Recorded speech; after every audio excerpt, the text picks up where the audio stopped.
का क्वेश्चन है। इस वीडियो में हम आपको 60 क्वेश्चन बताएंगे जो प्रीवियस ईयर का क्वेश्चन है और इस क्वेश्चन से आपको ये अनुमान मिल जाएगा कि हाँ इस तरह का क्वेश्चन जो है कि पूछे जाते हैं। तो चलिए शुरू करते हैं। सबसे पहला क्वेश्चन यह है कि एक वर्कशीट सेल में प्रतिशत को 3 दशमलव अंकों के साथ प्रदर्शित कराने के लिए फॉर्मेट दिया जाता है, उसके लिए हमको क्या करना होगा। तो आपको करना क्या है कि जो फॉर्मेट नाम का ऑप्शन होता है कि आपको प्रतिशत में कोई भी चीज को आपको दिखाना है तो ये किस तरह का दिखाएगा कि इसके यहाँ पर से आपको इसका आंसर जो है वो 3 नंबर में दिया हुआ है। और प्रतिशत नाम का जो सिंबल होता है यानी कि आपको जब भी कुछ डाटा मतलब आपको एक्सेल में कुछ एंट्री करना है कुछ ऑप्शन रखना है तो जो सिंबल होता है यानी कि आपको जब भी कुछ डाटा मतलब आपको एक्सेल में कुछ एंट्री करना है कुछ ऑप्शन रखना है तो उसमें परसेंटेज में रखने के लिए आपको होम पे क्लिक करके आपकी सारी चीज अप्लाई किया जाता है। फिर क्वेश्चन नंबर है 2 है। देखिए क्वेश्चन नंबर 2 क्या कर रहा है। तो क्वेश्चन नंबर 2 क्या कर रहा है कि एमएस वर्ड में डैश डैश दबाकर स्पेलिंग और ग्रामर यानी कि आप जो भी चीजें लिखते हैं अगर कुछ गलती हो गया तो आप कौन से बटन प्रेस करके आप स्पेलिंग से या फिर ग्रामर से जुड़ी हुई चीजों को सुधार सकते हैं। तो इसका आंसर होगा F7। जी हां, F7 एक ऐसा बटन होता है जिससे हम लोग स्पेलिंग या फिर ग्रामर जैसी चीजों को चेक कर सकते हैं, जांच सकते हैं। उसके बाद क्वेश्चन नंबर 2 है कि एमएस एक्सेल 2016 में एक प्रोटेक्ट वर्कशीट प्रोटेक्ट यानी कि उसे लॉक किया गया है। प्रोटेक्ट वर्कशीट में निम्नलिखित में से कौन सा ऑपरेशन किया जा सकता है। ये इसमें जो तीनों आप देख रहे हैं ऑप्शन जैसे कि जैसे सबसे पहले दिया हुआ है कि एक नया रो इंसर्ट करना, ये नहीं हो सकता है। और सेल में फॉर्मेटिंग करना, यानी सेल में फॉर्मेटिंग करने का कहने का मतलब ये हो गया कि जब आप किसी सेल में कुछ लिखें तो उसका फॉन्ट साइज बढ़ाना, उसका कलर चेंज करना, उसे बोल्ड इटैलिक करना और या फिर आप किसी कॉलम को इंसर्ट करना। ये तीनों ऑप्शन को तो नहीं किया जा सकता है जब आप अपने वर्कशीट को प्रोटेक्ट कर देते हैं। यानी कि आप अपने वर्कशीट में जब पासवर्ड लगा दीजिएगा तो ना तो आप उसमें कुछ एडिट कर सकते हैं, ना उसमें आप कुछ डिलीट कर सकते हैं और ना ही आप उसमें कुछ लिख सकते हैं। सिर्फ एक ही काम कर सकते हैं, उसको आप डिलीट कर सकते हैं। पूरे जो फाइल है उसको डिलीट कर सकते हैं। जो उसमें कंटेंट्स लिखा हुआ जैसे आपका नाम, मेरा नाम, बहुत लोगों का नाम लिखा हुआ उसमें कुछ नहीं कर सकते, उसका फाइल को डिलीट कर सकते हैं।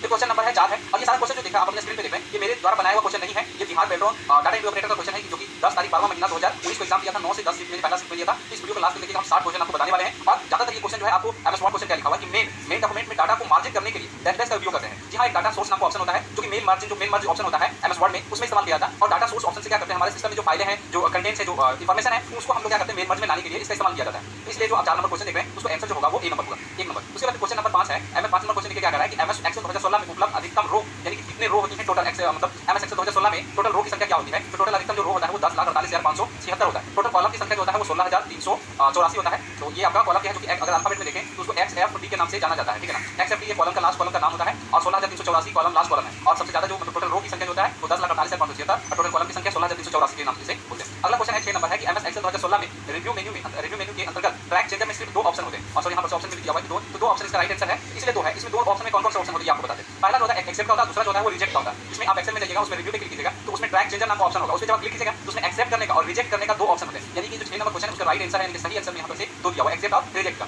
फिर क्वेश्चन नंबर 7 है कि निम्नलिखित विषम की पहचान करें। विषम यानी कि जो आप लिस्ट में देख रहे हैं उसमें एक ऐसे को सेलेक्ट करें जो कि वो तीनों के मुकाबले वो अलग हो। तो ये जो एब्स्ट्रैक्ट देख रहे हैं यानी कि 2 नंबर में जो आप देख रहे हैं ये क्या है, वो दोनों तीनों से अलग है। और वो तीनों क्या है, तो तीनों जैसे सी है, जावा है, पाइथन है, ये एक प्रोग्रामिंग लैंग्वेज है। जो प्रोग्रामिंग लैंग्वेज होता है कंप्यूटर के बहुत सारे एप्लीकेशन बनाने के लिए, इंटरनेट की वेबसाइट बनाने के लिए या फिर बहुत सारे सॉफ्टवेयर बनाने के लिए इस्तेमाल किया जाता है। ये जो तीनों आप देख रहे हैं जावा, पाइथन और सी प्लस प्लस जो देख रहे हैं ये प्रोग्रामिंग लैंग्वेज है। लेकिन बूटस्ट्रैप जो देख रहे हैं ये कोई भी चीजें इसमें इससे तीनों से मैच नहीं करता, इसलिए वो क्या हो गया, इस क्वेश्चन का वो विषम पार्ट हो गया। अगला है क्वेश्चन नंबर 8 है। 8 नंबर क्वेश्चन क्या कर रहा है कि DLL का पूरा रूप क्या होता है। तो DLL का पूरा नाम डायनामिक लिंक लाइब्रेरी होता है और ये जो क्वेश्चन आप देख रहे हैं ये इंटरनेट से जुड़ा हुआ क्वेश्चन है। इंटरनेट यानी कि जो भी चीजें हम लोग इंफॉर्मेशन को कंप्यूटर में सबमिट कर देते हैं और उसे दूसरे लोगों से एक डिवाइस के जरिए सर्च कर सकता है। फिर क्वेश्चन नंबर है 9 नंबर क्वेश्चन क्या कर रहा है कि निम्नलिखित में से विषम की पहचान करें। जी हां, यहाँ पर भी विषम की पहचान करने को बोल रहा है और आपको बता दें कि यहाँ पर सिर्फ 3 प्रिंटर का नाम दिया हुआ है। पहला जो है इंकजेट प्रिंटर है, दूसरा लेजर प्रिंटर है और तीसरा जो है डॉट मैट्रिक्स प्रिंटर। और ये तीनों प्रिंटर जो होता है आउटपुट डिवाइस में आता है, लेकिन जो टच स्क्रीन होता है वो इनपुट डिवाइस के अंदर आता है। तो ये तीन जो आप स्क्रीन पे देख रहे हैं 1 2 3 में ये प्रिंटर का नाम है और ये आउटपुट डिवाइस में आता है। बट 4 नंबर में जो टच स्क्रीन देख रहे हैं यहाँ पे क्या होता है, टच स्क्रीन पे अपने मोबाइल में या लैपटॉप देखेंगे, एटीएम देखेंगे, वहाँ पे टच करके वहीं पे इंफॉर्मेशन देता है। इसे हम लोग आउटपुट इनपुट डिवाइस के नाम से जाना जाता है। तो ये जो हो गया वो तीनों के मुकाबले ये विषम हो गया, यानी कि उसके अपेक्षा ये तीनों ये अलग है, इसलिए इसका आंसर जो क्या होगा वो 4 नंबर बिल्कुल सही दिया हुआ है। फिर क्वेश्चन नंबर 10 है कि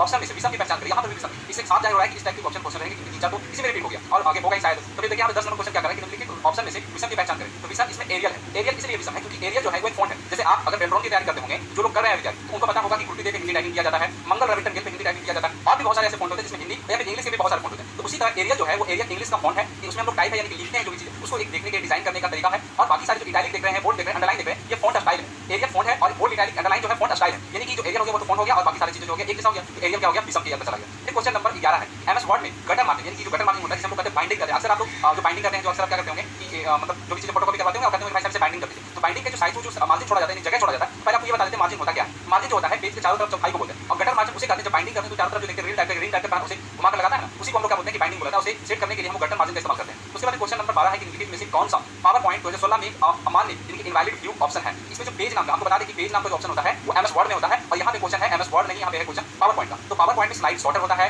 स्लाइड होता है, फुल स्क्रीन रीडिंग होता है और नॉर्मल व्यू होता है, प्रिंट लेआउट व्यू होता है। लेकिन पेज नाम का कोई भी ऑप्शन इसमें नहीं होता है। पेज नाम का जो ऑप्शन होता है वो एमएस वर्ड से जुड़ा हुआ होता है और स्प्रेडशीट वर्कशीट नाम का जो ऑप्शन होता है वो एक्सेल से जुड़ा हुआ होता है। जब भी पावर पॉइंट से जुड़ा हुआ आता है तो slide sorter, reading, full screen view, normal view ये सारा चीज हो सकता है, लेकिन पेज जो है वो एमएस वर्ड का है। क्वेश्चन नंबर 13 है कि इंस्ट्रक्शन यानी कि जो भी आप इंफॉर्मेशन कंप्यूटर को देते हैं उसे डिकोडर डैश डैश का हिस्सा है। यानी कि जब आप कंप्यूटर में कुछ इंफॉर्मेशन देते हैं तो वो क्या होता है, एक मशीन लेवल लैंग्वेज में भाषा में समझता है और उसे फिर क्या करता है कि कन्वर्ट करके हमारे को अपनी भाषा में कन्वर्ट करता है। जैसे कि अगर आप कीबोर्ड से ए प्रेस करते हैं तो कंप्यूटर उसे ए नहीं समझता, उसे एक नंबर समझता है और उस नंबर को कन्वर्ट करके फिर से हमें ए में प्रोवाइड कर देता है और उस चीज को हम लोग क्या कहते हैं सीपीयू के नाम से जानते हैं, जिसका पूरा नाम सेंट्रल प्रोसेसिंग यूनिट होता है। और सेंट्रल सेंट्रल प्रोसेसिंग यूनिट का काम होता है कि इंफॉर्मेशन को कन्वर्ट करके फास्ट तरीके से लेना। यहाँ पे एक और भी आप देख सकते हैं कैश दिया हुआ है, तो कैश भी एक मेमोरी होता है जो कि सीपीयू से भी काफी ज्यादा क्या होता है, फास्ट होता है। फिर क्वेश्चन नंबर 14 है। क्वेश्चन नंबर 14 देखिए यहाँ पे क्या कह रहा है कि प्रत्येक स्लाइड को अलग अलग समय पर प्रस्तुत करने के लिए, कि आप अलग अलग तरह का स्लाइड है उसको अलग अलग समय पे आपको अपने सामने रिप्रेजेंट करना है, तो उसके लिए स्लाइड ट्रांजिशन बटन का इस्तेमाल करना होगा। ये पावर पॉइंट का क्वेश्चन है और इससे होगा क्या ना कि हम एक ही स्लाइड पे अलग अलग स्लाइड को, जैसे कि पहला स्लाइड को चाहते हैं 10 मिनट है, फिर दूसरा स्लाइड को 5 मिनट बाद है, तो इस तरह का टाइमिंग सेट करने के लिए हमको इसका इस्तेमाल करना होता है। फिर क्वेश्चन नंबर 15 है कि एमएस एक्सेल 2016 में कस्टम सेटअप को छोड़कर मार्जिन सेटअप, कस्टम सेटअप कहते हैं, तो कस्टम सेटअप का मतलब हो गया कि जैसे लेफ्ट तरफ राइट तरफ हो गया, या फिर पेज साइज सेट करना हो गया, ओरिएंटेशन सेट करना हो गया, उसे हम कहते हैं कस्टम सेटअप बोला जाता है। तो इसे बोला है कि कस्टम सेटअप को छोड़कर पेज मार्जिन में पेज लेआउट मेन्यू के अंतर्गत कौन सी चीज होता है, इसका आप सही एक सिलेक्शन कीजिए। तो पेज लेआउट में जो मार्जिन ऑप्शन होता है उसमें नॉर्मल मार्जिन रहता है, वाइड मार्जिन रहता है, नैरो मार्जिन रहता है, और आप अपने मार्जिन को सही से सेट करने के लिए आप उसमें कस्टम मार्जिन का भी इस्तेमाल कर सकते हैं। इसलिए जो 15 नंबर क्वेश्चन है उसका आंसर जो है वो 4 नंबर है। 4 नंबर में यहाँ पर से नॉर्मल, वाइड और नैनो जैसे ऑप्शन का इस्तेमाल किया गया। ये सारे जो नाम आप देख रहे हैं ये मार्जिन का नाम है, जो कि अपने पेज की नया समय और दिनांक निर्धारित करने के लिए आप डैश का प्रयोग करते हैं। यानी कि आप अपने कंप्यूटर में जब भी आपको नया डेट या फिर नया तारीख कुछ भी आपको रखना है या फिर चेंज करना है, तो उसके लिए आप कंप्यूटर में कंट्रोल पैनल का इस्तेमाल कर सकते हैं। कंट्रोल पैनल का इस्तेमाल करने से कंप्यूटर में सेटिंग जैसी चीजों को बदला जा सकता है। और यहाँ पे डेट और टाइम ही नहीं बल्कि और भी बहुत सारी चीजें, जैसे कोई कंप्यूटर में पासवर्ड लगाना, जैसे कंप्यूटर में पहले से जो सॉफ्टवेयर इंस्टॉल है उसे इंस्टॉल करना, और भी बहुत सारी चीजें। फिर क्वेश्चन नंबर 17 है कि प्रॉक्सी सर्वर निम्नलिखित में से कौन सी सेवा प्रदान नहीं करती है। प्रॉक्सी जो है एक सॉफ्टवेयर का नाम है। अब वो क्या करेगा, इंटरनेट को किसी को प्रोवाइड करेगा नहीं, तो इसमें क्या है कि इंटरनेट प्रोवाइड करने का काम वो नहीं करता है। अब इंटरनेट प्रोवाइड करने का काम करता कौन है, तो इंटरनेट प्रोवाइड करने का जैसे वाईफाई हो गया, मॉडेम हो गया, ये सारा चीज क्या है कि इंटरनेट प्रोवाइड करने का काम करता है। उसमें इंटरनेट रहता है, उसके बाद वो दूसरे लोग कनेक्ट हो सकता है। फिर क्वेश्चन नंबर 18 है कि एमएस वर्ड 2016 स्क्रीन लेआउट के ऊपर बाएं कोने में बटन किसका होता है। तो आपको बता दें कि एमएस वर्ड हो या एक्सेल हो या फिर पावर पॉइंट हो, तो सबसे टॉप में लेफ्ट साइड सबसे कोने में जो होता है उसको फाइल के नाम से जाना है, उस पर आप क्लिक करके इस तरह का फंक्शन को अप्लाई कर सकते हैं। यानी जो 19 नंबर आप क्वेश्चन देख रहे हैं उसका आंसर जो राइट आंसर है वो 3 नंबर बिल्कुल सही है। और क्वेश्चन नंबर लोग 20 की तरफ बढ़ते हैं। 20 नंबर क्वेश्चन देख सकते हैं, स्क्रीन पे क्या है कि एमएस वर्ड डॉक्यूमेंट में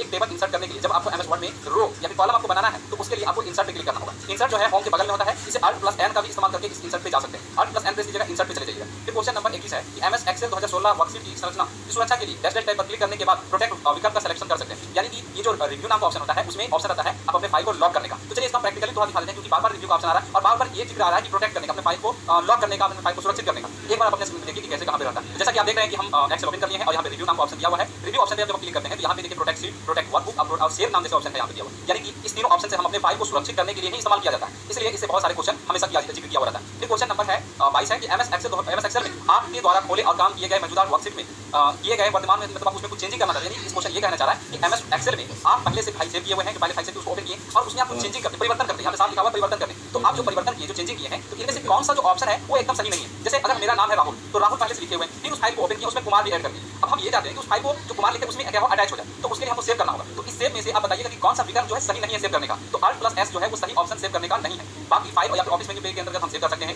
Ctrl+S से भी कर सकते हैं, सेव आइकन पे भी क्लिक करके हम सेव कर सकते हैं। लेकिन Alt+S से आप कोई भी फाइल को सेव या फिर मतलब हमेशा के लिए चाहिए, तो हमारा वीडियो के डिस्क्रिप्शन बॉक्स में हमारा WhatsApp नंबर मिल जाएगा। उस WhatsApp नंबर पे आप हमें कॉन्टैक्ट करके आप हमसे ये क्वेश्चन ले सकते हैं। या फिर इसका भी एक्सेल का, वर्ड का, पावर पॉइंट का, कंप्यूटर का क्वेश्चन चाहिए तो आप हमें वीडियो के डिस्क्रिप्शन बॉक्स में क्लिक कीजिए। उसमें एक और भी चीज आपको बता देते हैं, उसमें हमारा टेलीग्राम का चैनल का भी लिंक दिया हुआ है, अगर आपको यूज करना है उसमें फॉलो करते हैं। 23 नंबर क्वेश्चन क्या कर रहा है कि एमएस वर्ड डॉक्यूमेंट में संपूर्ण टेक्स्ट और इमेज को सेलेक्ट करने के लिए आपको इस्तेमाल करना होता है Ctrl+A। एमएस वर्ड में अगर जितने भी टेक्स्ट है या जितने भी पिक्चर है उसको पूरे को एक साथ आपको सेलेक्ट करना है, तो उसके लिए शॉर्टकट की अप्लाई करेंगे Ctrl+A। Ctrl+A से हम जितनी भी चीजें हैं उसको हम लोग आसानी से सेलेक्ट किया जा सकता है। 24 क्या कर रहा है कि 24 नंबर क्वेश्चन क्या कर रहा है कि एमएस वर्ड 2016 में फाइल को पासवर्ड से सुरक्षित करने के लिए आप डैश पे ऑप्शन पे क्लिक करना होता है। यानी कि यहाँ पर से साफ लिखा रहा है कि एमएस वर्ड 2016 में सबसे पहला जो मेन्यू होता है उसको फाइल मेन्यू के नाम से जाना जाता है। तो आप फाइल मेन्यू पे जब आप क्लिक करेंगे तो आप अपने जो फाइल है एमएस वर्ड का उसमें पासवर्ड लगाने के लिए इसका इस्तेमाल किया जाता है। अगर यहाँ पर 2007 रहता तो ये जो फाइल मेन्यू नहीं होता, यहाँ पर होता ऑप्शन में ऑफिस बटन होता। फिर क्वेश्चन नंबर है 25 के एमएस एक्सेल 2016 में प्रोटेक्ट और अनप्रोटेक्ट यानी कि पासवर्ड लगाना और उसे हटाने के लिए जो ऑप्शन होता है वो कौन सा ऑप्शन होता है। तो अभी आपको पहले आपको वीडियो में आपको प्रैक्टिकली दिखाया था एमएस एक्सेल में वीडियो टाइप बता दें कि एमएस एक्सेल में जो रिव्यू ऑप्शन होता है उसमें ही पासवर्ड लगाने का और पासवर्ड हटाने का ऑप्शन आता है। यानी कि जो रिव्यू ऐसे काफी क्वेश्चन आता है, तो अगर आपके पास लैपटॉप है या फिर दोस्तों के पास है तो एक बार ओपन कीजिए और रिव्यू के जितने भी ऑप्शन उस पर क्लिक करके देखिए। अगर एमएस वर्ड ओपन करने आता है तो एमएस वर्ड ओपन कीजिए और उसमें मेन मार्जिन नाम का ऑप्शन होता है उस पर क्लिक करके आप देखिए सारे ऑप्शन को समझिए, क्योंकि उस सबसे बहुत सारे क्वेश्चन आता है। फिर क्वेश्चन नंबर 26 है। 26 नंबर क्वेश्चन क्या कह रहा है कि एमएस एक्सेल 2016 की स्मार्ट आर्ट के अंतर्गत पिरामिड्स एक विकल्प होता है। इसमें कितने प्रकार के पिरामिड्स होते हैं, तो इसमें एक्चुअल जो होते हैं वो 4 प्रकार के पिरामिड्स के ऑप्शन होते हैं। लेकिन यहाँ पे पता नहीं क्यों इसे दिया हुआ। अगर आप प्रैक्टिकली देखना चाहते हो तो आपको हम दिखा दें, क्योंकि ये चीज जो है आपको प्रैक्टिकली देखना चाहिए। क्योंकि अगर ये जो आप यहाँ पर एक दिया हुआ है बाकी सारे एक इस टाइप से दिया हो सकता है, कुछ चीजें यहाँ पर से गलत दे दिया है, बट होता है एक्चुअल में 4 है। जैसे हम यहाँ पर एमएस एक्सेल ओपन कर लिए हैं और यहाँ इंसर्ट में चले गए और इंसर्ट पे क्लिक करने के बाद आप जैसे देख सकते हैं यहाँ स्मार्ट आर्ट का ऑप्शन दिया हुआ है और स्मार्ट आर्ट का ऑप्शन पे क्लिक करते हैं यहाँ पे देखिएगा पिरामिड वाला ऑप्शन दिया हुआ है। पिरामिड वाला ऑप्शन पे देखिएगा यहाँ पे 4 प्रकार के ही पिरामिड दिए हुए हैं, जबकि आप अपने स्क्रीन पे देख सकते हैं कि यहाँ पे आंसर में एक दिया हुआ है, लेकिन आपको 4 याद रखना है क्योंकि इससे पहले जो क्वेश्चन था उसमें 4 ऑप्शन था। फिर क्वेश्चन नंबर है 27 कि एमएस एक्सेल में 27 नंबर क्वेश्चन यह है कि एमएस एक्सेल में कंज्यूमटिव रो कई सूत्रों की दूसरी जगह पे मल्टीपल रो में कन्वर्ट करने के लिए, यानी कि आपके पास एक रो है उसको कई तरह का जो भी उसमें इंफॉर्मेशन लिखा हुआ है, अगर उसमें बहुत सारा नाम है, बहुत सारा डाटा लिखा हुआ है, उसको कई सारे रो में आपको कन्वर्ट करना है, तो उसके लिए कौन सा तरीका जो है सबसे सही होगा। तो सबसे सही होगा कि उस रो को आप पहले सेलेक्ट कीजिए। सेलेक्ट करने के बाद Ctrl+C के साथ, यानी Ctrl+C से कॉपी होता है और Ctrl+V से पेस्ट होता है। यानी एक सेल को आपको कई सेल में उसका इंफॉर्मेशन को बार-बार आपको दिखाना है, तो यानी कॉपी के साथ आपको पेस्ट करना होगा। तो Ctrl+C से कॉपी होता है, Ctrl+V से क्या होगा, पेस्ट होगा। फिर क्वेश्चन नंबर 28 है और देखिए 28 नंबर क्वेश्चन क्या कर रहा है कि विंडो XP जैसे विंडो 7 है, विंडो 8 है, विंडो 10 आप लोग यूज करते होंगे, उसी तरह से विंडो XP था जो कि 2001 में से रिलीज किया गया है, यानी कि मार्केट में लाया गया था। तो विंडो XP होम वर्जन जो है निम्नलिखित में से कौन सी सुविधा प्रदान नहीं करती है, कि इसमें जो है automatic software installation and management नाम का चीज़ इसमें नहीं रहता। वायरलेस कनेक्शन इसमें हो सकता है, यानी कि जो वायरलेस माउस है, कीबोर्ड उसमें हो सकता है, और बहुत सारी चीज़ हो सकती है, लेकिन ऑटोमेटिक सॉफ्टवेयर इंस्टॉलेशन नाम का चीज़ इसमें नहीं है। यानी कि अगर मेरी जरूरत है, ऑटोमेटिक कहने का मतलब ये हो गया कि आप हम बैठे, मेरी जरूरत तो कौन सा चीज़ आप बैठे, तो आपकी जरूरत होती है कि MS power point slide show view की अगली स्लाइड पर जाने के लिए हमें किस बटन का इस्तेमाल किया जाता है। तो राइट एरो का, यानी कि आपके पास 4 एरो बटन होते हैं, left right up down, 4 arrow button में से आपको राइट एरो बटन को प्रेस कीजिएगा। जैसे 5 नंबर पे है तो 6 नंबर मतलब स्लाइड पे चले जाइएगा। अगर इसके जगह पे इंटर बटन आता तो इंटर बटन भी आंसर होता। सबसे पहले नंबर, जैसे अगर आप जिस जगह पे हैं, अगर आपको आगे जाना है तो आप राइट की एरो बटन प्रेस करेंगे। दूसरा, अगर राइट एरो बटन नहीं रहता तो इंटर होता। अगर इंटर बटन नहीं रहता तो एल भी होता, क्योंकि एल से भी क्या होता है, नेक्स्ट होता है। तो यहाँ पे राइट को पहले ऑप्शन में दिया गया है, इसलिए एक नंबर सही है। फिर क्वेश्चन नंबर है 30 है। 30 नंबर क्वेश्चन बोला कि हार्डवेयर डिवाइस को डैश के माध्यम से जोड़ा जा सकता है। यानी कि अगर आप अपने कंप्यूटर में आपको कोई भी मतलब नया डिवाइस को जोड़ना है तो उसके लिए आप कंट्रोल पैनल में आप ये ऑप्शन को इजाजत दे सकते हैं कि आप इसमें जोड़ सकते हैं। अगर आप कहिएगा तो कंट्रोल पैनल से कोई भी डिवाइस को आप बाहर भी कर सकते हैं कि नहीं आपको इसमें नहीं रहना है, तो आप यहाँ से रिमूव हो जाइए। तो वो लगा हुआ तो दिखेगा कंप्यूटर में, बट वो कोई काम का नहीं होगा। ये सारी चीजें जो है कंट्रोल पैनल से नहीं कर सकते। सुझाव दीजिए, कुछ आप अपना बताना चाहते हैं कि आप इस टाइप से बताइए, थोड़ा फास्ट स्लो, या फिर आप अपने मन से कुछ पढ़ना चाहते हैं वो बताइए कमेंट करके, हम जरूर उसको बताएंगे। इस वीडियो को जो बिहार पेट्रोल स्टेनोग्राफर की तैयारी करते हैं उनके पास शेयर कीजिए, ताकि उनको भी ये सारी चीज प्रीवियस ईयर का क्वेश्चन का उनको जानकारी मिल सके। और जितनी भी चीजें पढ़ाई, अगर आपको इसको क्वेश्चन है तो हमारे वीडियो के डिस्क्रिप्शन बॉक्स में हमारा व्हाट्सएप नंबर भी मिल जाएगा। उस नंबर पर आप हमें कॉन्टैक्ट करके जितनी